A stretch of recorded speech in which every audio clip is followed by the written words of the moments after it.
What's going on, everybody? Welcome to another episode of Pod Scum. I am, of course, your host, Reckless Rex Ruger. That, if you couldn't tell by that beautifully coiffed mustache, is my silent partner, the Freddie Mercury puppet. We are back with another incredible episode of Pod Scum. Happy that you guys are here.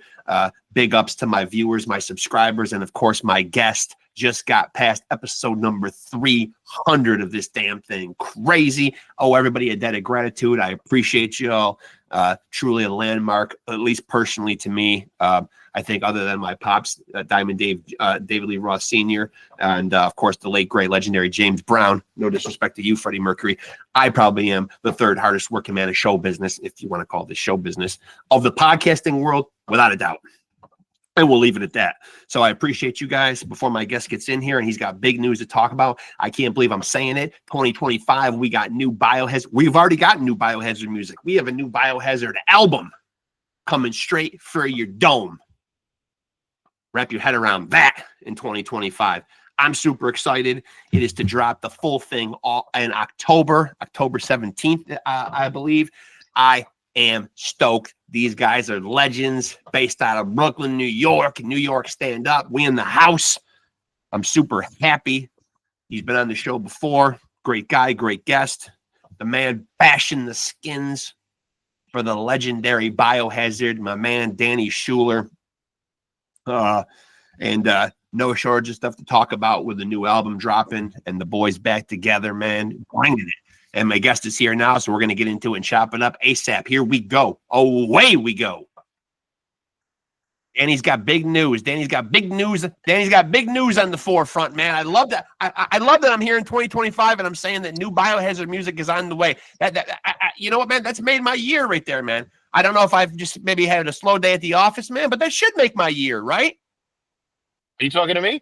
Yeah. Hey, what's up, man? New Biohazard music is coming, and that has made my year so far. Maybe I've had a shitty year. I don't know, but I'm happy. Well, I hope you haven't had a shitty year, but I'm happy about it too. Yeah, I'm super stoked. How did the seed for this? Coming. Yeah, how did the seed for this get planted, man? Who reaches out to who first after 13 years? How does the whole ball get rolling? Do you mean like the reunion thing or the record? Yeah, all of it. All of it. Well, I think I told the story the last time I was on here. Yeah. But, basically the band got back together after a long time and we started talking again and we just decided to get together and play some shows and see how it went. Yep. And, see if we could all get along. And we did that. And it just, we decided to go on tour. We did a European tour. We did a couple of shows in New York and we just kept going from there. And it felt great. And right away, we started getting like, people asking us to do a record, and I wasn't really thinking like new record, me personally. I was just like, whatever, let's just go and do this and have fun and see where it goes, do some shows and whatnot. But the idea of doing a new Biohazard record didn't really occur to me. But the other guys, everybody seemed really excited to do it, and the record company was excited. And we started like putting song ideas together, and I got a studio in my house. I started putting together a whole bunch of stuff, and I felt really good about it. And we just kind of got together and started putting songs together. And we got a producer. Matt Hyde got involved. He's a great producer, and he did a great job of helping us pick the songs and put everything together. And it just evolved into us making a new record. So here we are, 2025. Record comes out October 17th. It's called Divided We Fall. Yep, two tracks are out there right now. Two tracks are out there right now to listen to. Yeah, fuck two songs are out there. Yeah, fuck the system and Forsaken. Yeah, both we bangers. Dropped a couple songs. Yeah. Now it was a no-brainer for you guys to do a full album after all these years because this is going to be 11 songs, a real album, no EP, no fucking short project bullshit. This is fucking a full-on album. Yeah. I mean, we talked about it, like, trying to figure out how it is, what would be the best way for us to release music, because bands don't really do records like anymore. It's like, different now. Yeah. I mean, not all bands do. Some bands do, but we were just like, man, we just want to make a record. We want to make a collection of songs, put them all together, and do that like old school style. And that's what we did. We just did what we've done before. and put the songs together. And yeah, that was it. The idea of like an EP or doing a couple songs, I I think we had too much to say to fit onto an EP. You know what I Right. mean? Yeah, Yeah. absolutely. Yeah, absolutely. Now you're a family guy and you've done this for years, also banging on the drums. I mean, you got a busy life. The nurse in me has to ask, how is your health held up, man? Because what you do, there's a lot of physicality involved in drumming. I've talked to a lot of drummers on here and they've had to change the height of their stool or the layout of their drums. They've got a little, a pinch here, an aching pain here. Mhm. How is it going for you? Well, yeah, I'm not that old. Right, I'm right. 55. um, Thankfully, I've always tried to take care of myself. Uh, and I was always thinking when we were on the road in the early days, because yeah, it's brutal, when you go up and play every single night. Yeah, And in the beginning, you're playing like little tiny clubs and it's boiling hot every night, and you're loading your drums up on the stage, playing the show, loading your drums off, and yeah, it's like a whole thing. And, you know, it's really hard to maintain your health. It's not optimum. But early on, I kind of like was like, maybe it's not a good idea for me to drink every day. Maybe it's not a right. good idea for me to smoke. Yeah, Maybe it'd be a good idea for me to like go for a jog every day before the show and like get my wind up and all that stuff. So I always had that kind of thinking going on, like, I want to do this long term. So I was always thinking longevity on the drums. But I do have a lot of like overuse kind of injuries, yeah. things Typical. hurt, and from smashing all those years, it's really hard to come off get off clean after Yeah, doing all that stuff. I mean, it yeah. hurts after a while, but I Sure. still feel good. I look forward to it. Right now I got 2 months before the tour starts, and I'm in like a training cycle. I'm working out every day. I'm playing the drums at night, very deliberately practicing and like putting it together so that I'm ready when tour time comes. Much like the Practice. boxers, a lot like the boxers I talked to on my other podcast, man. Yeah. It's almost like you're preparing for a fight. You're Yeah. training. Yeah. Yeah. Yeah. You got to train. You got It's to like train. You you're got to in. be ready.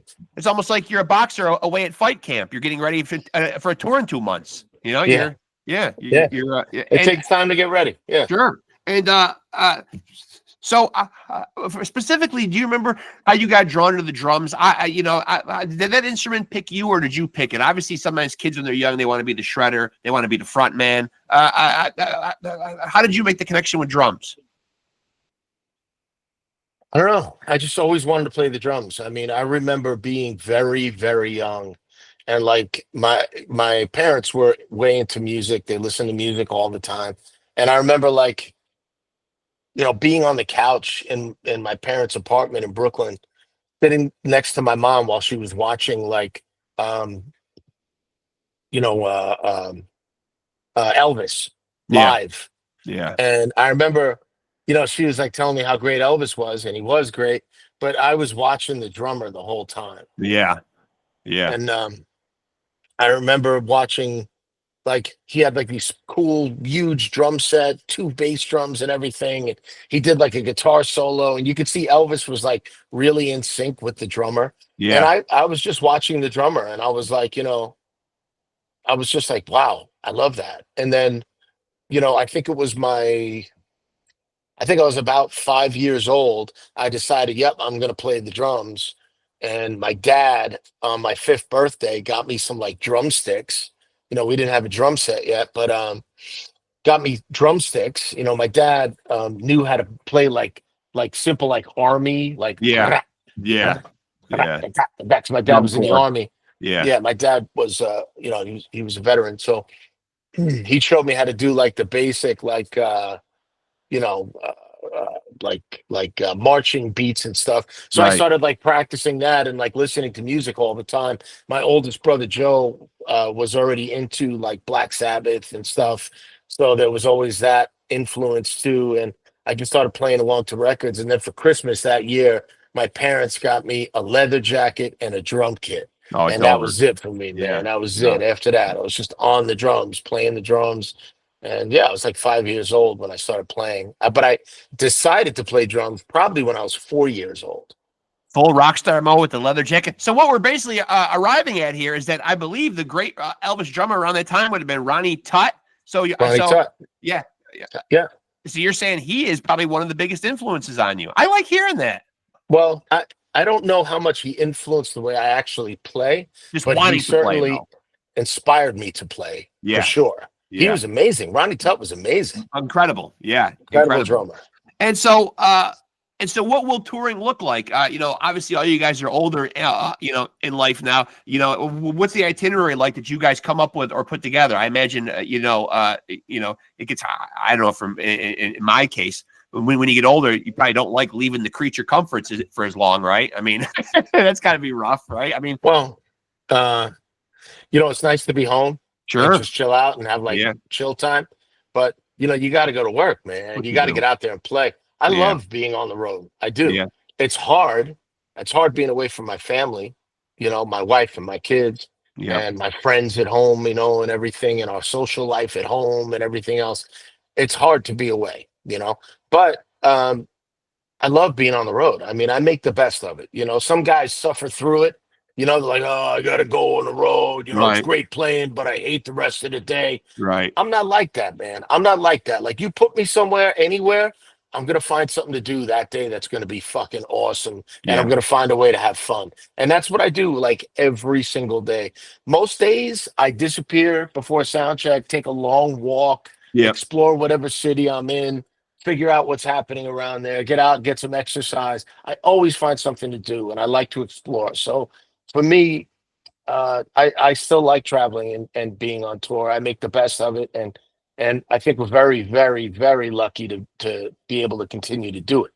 So even though it's hard being away from the family and everything else, you get home. It takes time. You get home after a while, but Yeah. while you're out there, you might as well just have a great time, learn what you can about the world we live in while you're out there, and that's I was always into that, exploring everywhere. I still do that. I love that.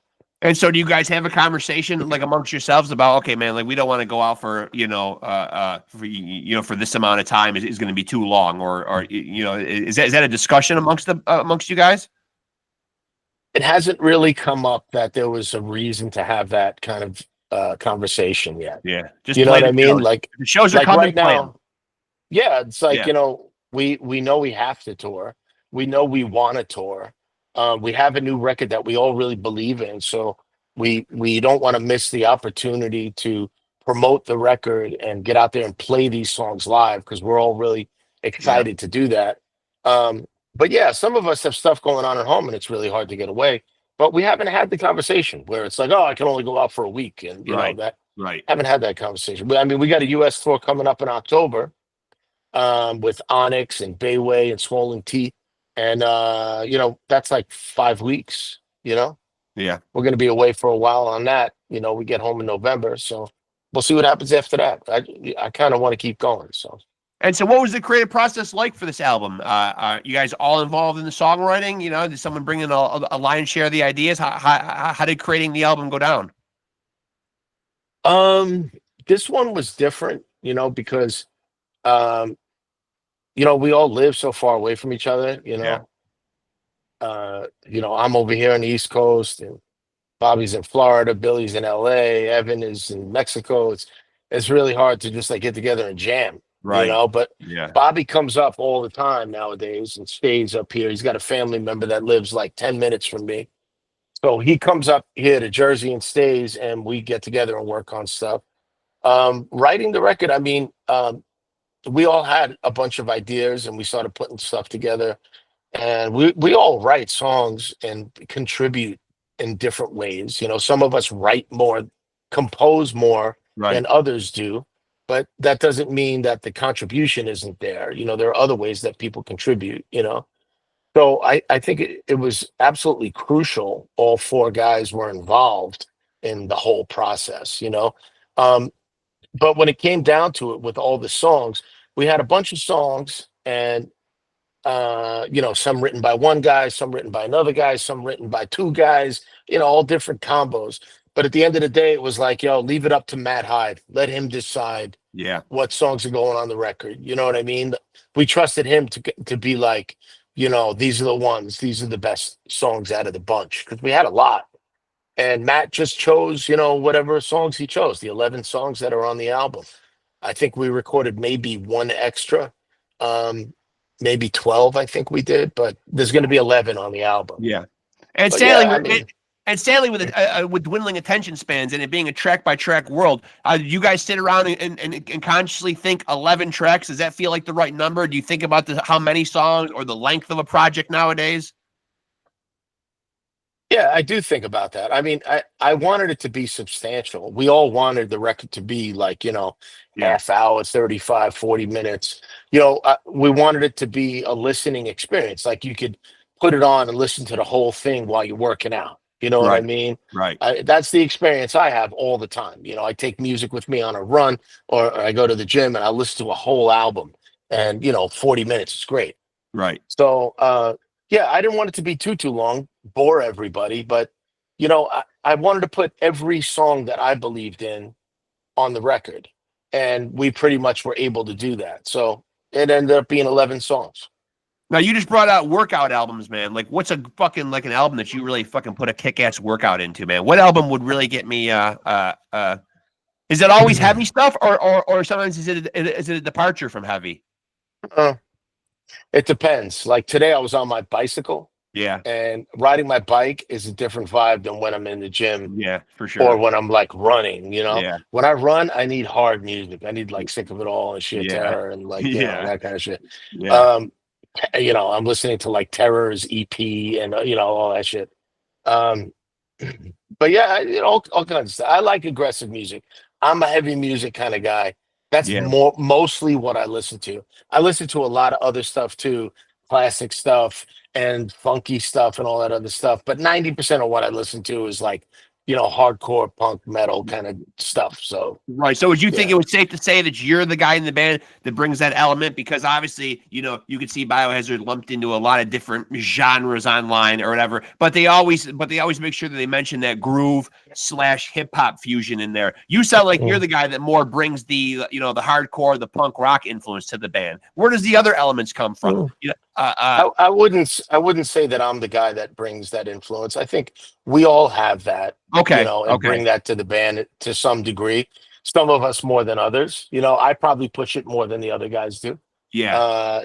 But I think we're all pretty focused on doing what our band does best, which is really hard stuff. Hard, groovy. Yeah. Really hitting type of stuff. That's like what we do best.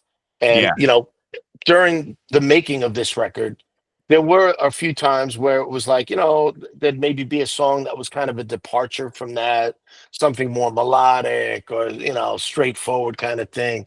But to me, it just always came back around to let's just do what we do best. Yeah. What we do best is what matters the most to me. It's what gets me most excited, so we just stuck with what was the most exciting thing. And, that was like the heavy, hard stuff. So you feel like this will be a band that will an album that will be accepted by Biohazard fans. That this is not something that's going to throw Biohazard fans off their game, man. They're going to get what they expect from Biohazard. 100%. Good. Yeah. Absolutely. I think this is like us playing and performing some of our best stuff ever. Classic Biohazard type stuff, but with a lot of heart and a lot of guts and a lot of emotion in it. And I feel that this is a very meaningful, strong record. I really do. I'm very excited by it. You know what I mean? At this point in life, bro, I only want to do things that I'm excited to do. Sure. You know what I'm saying? Like, I don't want to waste time. You only got so many years, Yeah, man. I don't want to waste time. I got to play drums for all this stuff. If I'm not excited to do it, it's going to be a hard run, So, I want to play stuff that excites me. So I'm pretty excited about what we've achieved on this. And it's hard. The record is a hard record for sure. What was the moment like? I saw, being friends with you on social media. You got to go to the book signing. You got to meet Alex Van Halen. Is he a personal hero to you? His drumming? Yeah, totally. It looked like it meant a lot to you.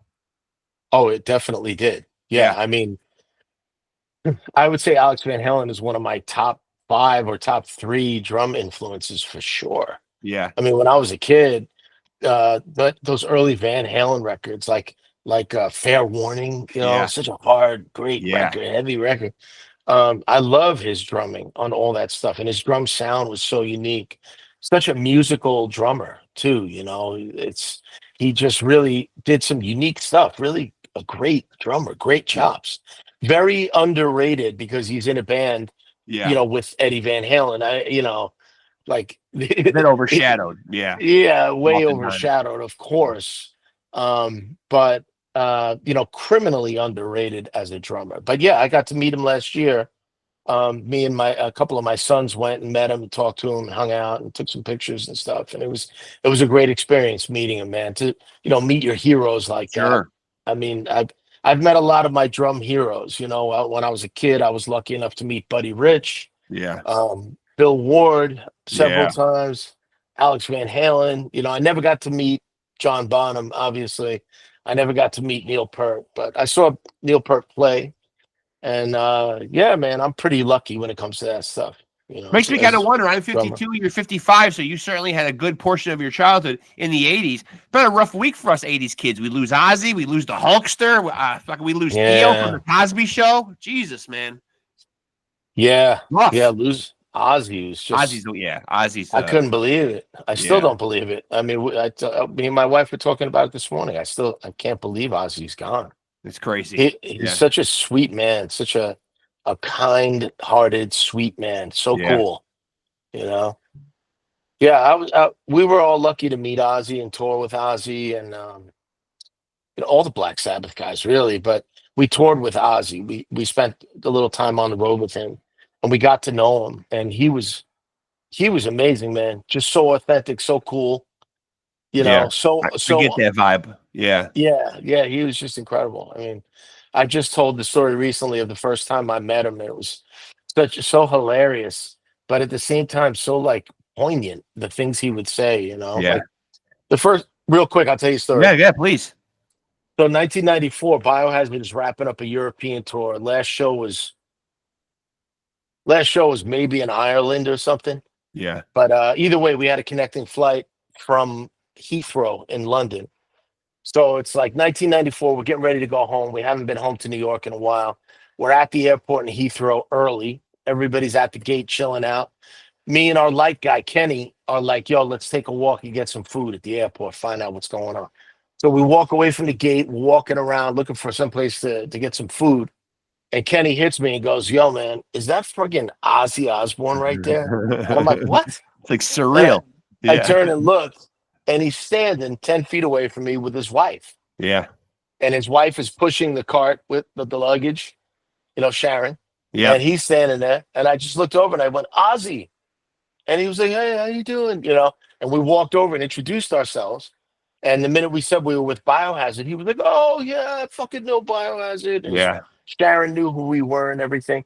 So we started talking. And then Ozzy's like, I'm flying to New York, And we were like, yeah, us too.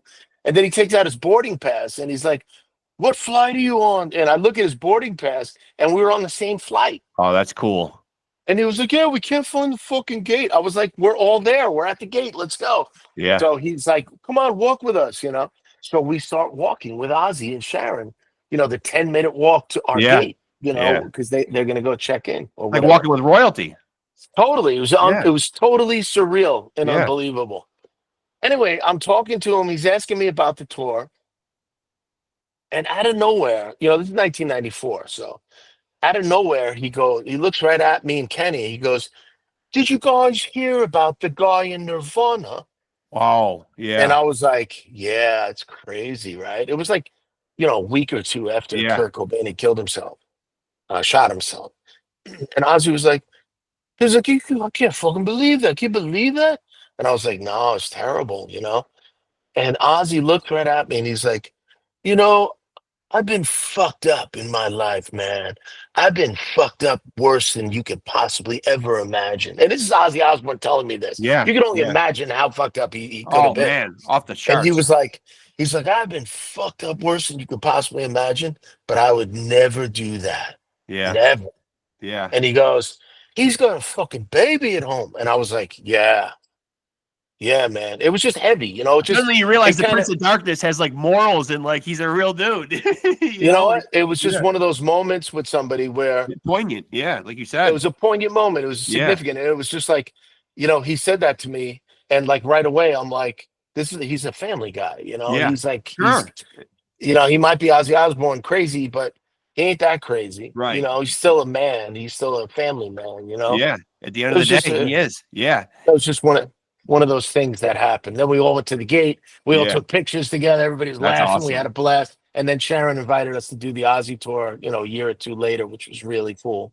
That You probably know. helped, man. You see, fucking young musicians out there. If you can help a legend, man, get to the airport gate. Who knows? You might end up you might end up opening for them on a major tour. So when the album drops, you know, I'm not somebody that comes on my show and critiques. You know, I'm not a musician. I don't do music reviews, but there are plenty of sites to do. At this stage in your career, do you look at any of those? You know, do you care much about feedback, or you know, where do you stand on that? I mean, I'd be lying if I said that I ignored it all, because I Right. don't. Right. I was really nervous when we dropped that first song, Forsaken. I was really nervous. Yeah. Because most of the time I really don't care what anybody else thinks. Right. Like when I'm creating stuff, when the band is creating stuff, I certainly don't care what anybody thinks. Like to me, Right. I'm only excited by it. Like if I love it, I'm excited. That's all that matters to Yeah. me. Feels right I'm to you not guys. Yeah. Yeah, I'm not thinking about what the world is going to think about it. You know what I mean? Right. Because that would just influence it, make you change it, and then it would lose its meaning. It would lose like its authenticity. So while we were creating the record and doing all that stuff, that never occurred to me. But then when it was like, hey, you guys, you know, we're going to do this video and then we're going to put a song out early, I was like, wow, this is like the first new song we're putting out in a long time. And I kind of got a little like nervous about it. Like, Yeah. man, you know, what if everybody hates it? Yeah. Like it never occurred to me to think for a minute, because I liked it so much.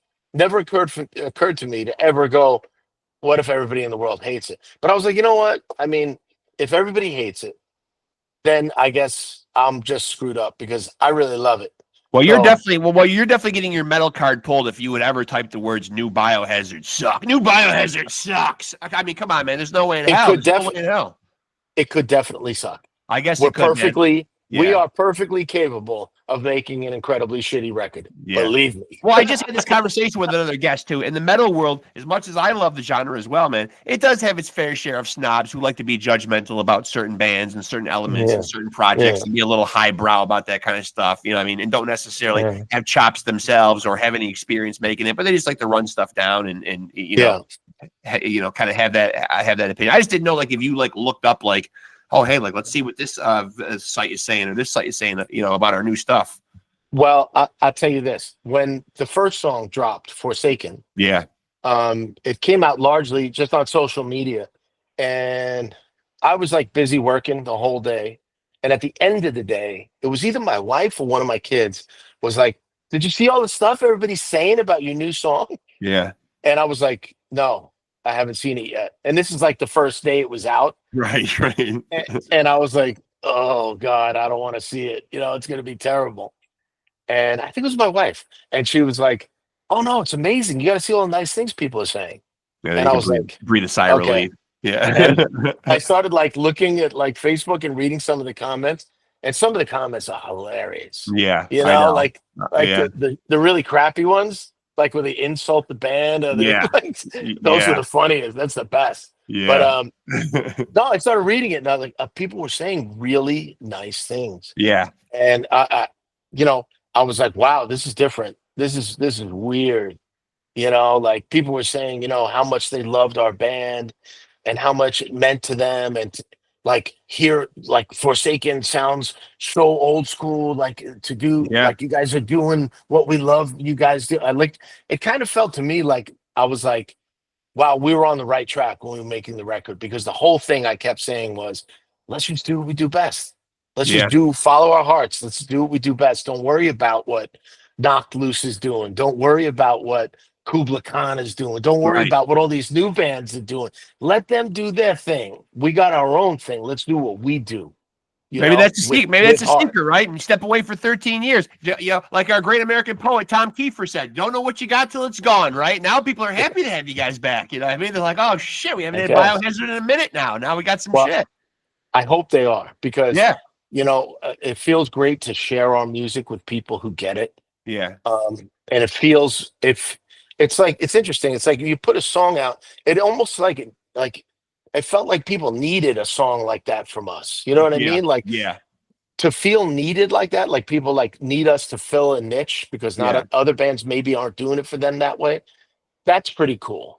I mean, I mean, I'm not saying we're incredibly unique or special or anything like that, but No. we do our thing our way. Right. And, we've been doing it a long time. And when we made this record, we weren't thinking, like I said, we weren't thinking about anybody else. We Right. were really focused on making, a biohazard record Right. that had, all the signature stuff that we do. Like, it was all about, like I said, just doing what we do best. And you guys You are a know, band that certainly you can understand, man, why you would be missed, though, man, because you're like a timeless band that is always writing stuff that's pertinent to the times. You're not just writing vapid stuff that just means nothing. You know what I mean? It's always, it's always, to use the word you used earlier, it's poignant. You know what I mean? It's on topic. It's dealing with what's going on right now. You know what I mean? Like, you're a band, you could drop you guys in any era, man, and you've got shit to say.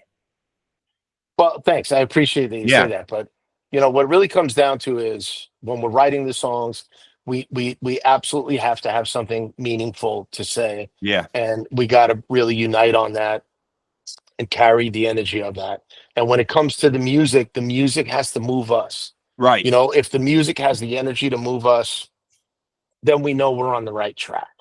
And, I think that's a simple breakdown of a very complicated process. Right. Right. But I don't know. I feel like we really achieved that process. We achieved doing that, I should say, on this new record. I think we did our best. Yeah. And if people like it, that's amazing to me.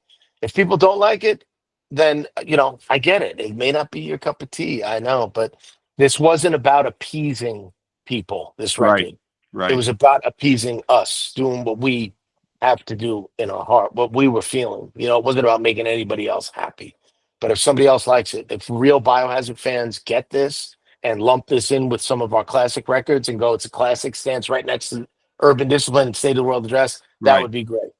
But after 13 years, I imagine, I don't know what you guys have discussed as a band, but I'm assuming you don't want it to be another 13 years till the next project. Have you guys discussed, like, okay, man, now we're back, we're doing this thing, you want to be releasing music with some type of regularity? Well, I think that's the plan. Yeah. I think that's the plan. But, Biohazard is kind of an unpredictable beast. Right. In a perfect world, yeah, we'll be back in the studio next year, we'll make another record, in Biohazard world, it might take a couple of years. It might not happen at all. I don't know. Right. But right now, today, it exists. We're here. The record exists. The band exists, and we're ready to go. So. Yep. And we're getting 11 new songs in October. 11 new songs in October. Yeah. I want to ask, I don't remember if I asked you this the last time, though, man, but I recently rediscovered it on YouTube, but I remember being tapped into it even when it was televised. But and I'm speaking on behalf of the rest of the band, but you specifically, did you enjoy when Evan did the little stint on Supergroup on VH1? I didn't really see a whole lot of it. No? But what I did see was my friend sent me a clip of Jason Bonham, who is the drummer in the band, John Bonham's son, Jason Bonham. Yep. Saying how hard it was for him to learn how to play Punishment. Yes. And I was like, that's hilarious. You know, that's hilarious. Yeah, he actually did go on record. Yeah, because what they did was they all got in a house, and it was Scott Ian, and he was in a band with Ted Nugent. Yeah, I know the story of the whole thing. Yeah, Sebastian Bach. Yeah, so they all had to learn like one of each other's songs, and I think they were trying to come up with a couple of originals too, man. But yeah, that was a song that Evan must have picked to best represent Biohazard, and it looks like they were struggling. Yeah, I mean. I even think Ted Nugent had a little bit of a difficult time with it. I mean, you know what I mean? Like all those changes and like just it's a long song. Yeah. And, there's some time changes. It's not exactly a straight up like straightforward rock song. Hold on one second, would you please? Yeah, absolutely. What's up? Where you going? Yeah. Let me just do it. All right. Be careful driving, all right? We get to watch we get to watch Danny switch from rock star drummer mode quickly into parental mode and back into rock star. Hey, listen, man, I'm a parent and a grandparent now at this point. So I mean, hey, congrats. Yeah, I got 6 of them, 6 grandchildren. No. Yeah. Wow. Yeah. Holy 52. crap. You know what the funny thing is? I like being a grandparent at 52 because I feel like I can keep up with them and do shit. I remember being little and my grandparents were just already really old. Yeah. It was a Yeah, no, different that's era. good. They bounced you on the knee Yeah. a little bit, but that was it. There was really no like a big time interaction. Yeah. Yeah, I don't know. It's different now. Like I remember being younger and looking at somebody who was like 35, and I was Yeah. like, wow, Yeah. that's so old. I know. And I'm 55 now, and I'm like, Jesus Christ, but yeah, I don't know. Age, it is what it is, I don't know. You just got to feel good and keep your energy up and just, stay Yeah. healthy and you can't let age make you old. You Right. know what I'm saying? Right. You got to stay happy, stay excited about things. Well, it looks like Keep Evan is young. really tapped into something, man. He looks in fantastic shape and he's very flexible and stretching out and he's always on some Yeah, white sand somewhere. I mean, he's living the yeah, life. yeah. He is. Yeah. Yeah, he. Looks like he's enjoying the Excuse hell out me. of life. Yeah, he definitely is. He's living in Mexico, and he, changed a lot about himself. Became Yeah. a very like kind of like mellow, kind of spiritual kind of Yeah. guy.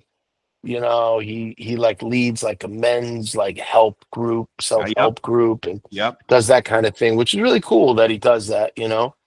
But yeah, he's very into fitness and keeping himself healthy and eating good food and just like trying to be stress free and stuff. And yeah, I like that. I like the Yeah. new version of Evan. You know, And when you guys get together as a band and you start jamming and playing together after a 13-year hiatus, man, is it pretty effortless? Is there some rust that needs to be knocked off? Like, where was oh, everybody in there's terms of their yeah. chops? Um, I don't know how the other guys felt, but I had been playing the drums, so I wasn't. I felt a little rusty on some of the stuff, but I was ready. Yeah. I like to play a lot. I play just for fun at home all the time, so keeps my I try to keep my chops up. I'm not Yeah. happy if I don't have my drumming chops together. Yeah. I Yeah. always want to be able to jump on a kit and play anything I want. So I practice and just play for fun all the time. But when we got together, I mean, we were rusty as a band for sure. Like we were a Right. little rusty. But it sounded really good. That first rehearsal sounded really good. Like it was great to be together with everybody, and it felt great to hear the amps loud and hear the way those guys play and the way those guys sing, Yeah. and just to feel the energy of the songs all together. It was effortless. Effortless. It always is. Do you It look back always is. and now do you look back at the 13 years and wish maybe it wouldn't have been that long? I mean, obviously it is what it is. We have what we have right here, man. But does it feel like, hey, here we are, man? That those amount of years went by, man, but it was for a reason. Yeah, I don't know. That's a tough question to answer the right way. Like in a way, Yeah. it would have been great to just like keep the band going all that time. Right. If we were creating, really meaningful music and everything in that time, Right. that would have been great. I mean, you did step away at a point in time where there was a lot of big, huge changes in the industry, though, too. Yeah, and there was also a lot of changes in the world with COVID and all Sure. that stuff. Um, I mean, for me, I was very grateful to like not be touring, Yeah. for those couple of years, like 2000, 2020, 2021, 2010, 22, because my mom was really sick and I was able to stay home Yeah. and like take care of her until she passed. So if I would have had the tour during that, it would have been really impossible for me to Yeah. do that. Yeah. So in a sense, in a selfish way, I was really grateful to not be touring, during like COVID and all that stuff. Granted. Yeah. Um, but always wanting to get back out on the road with the band, always wishing, we could go do something cool and everything. Um, but yeah, I don't know if that would have been the thing. For whatever reason, it is what it is, and we're back now. You Yeah. know, Yeah. so I'm not really thinking so much about the time we lost. I'm really more focused on what we're doing now. To make better use of the time we have. What would you tell people? What would you tell fans to expect from the new Biohazard album?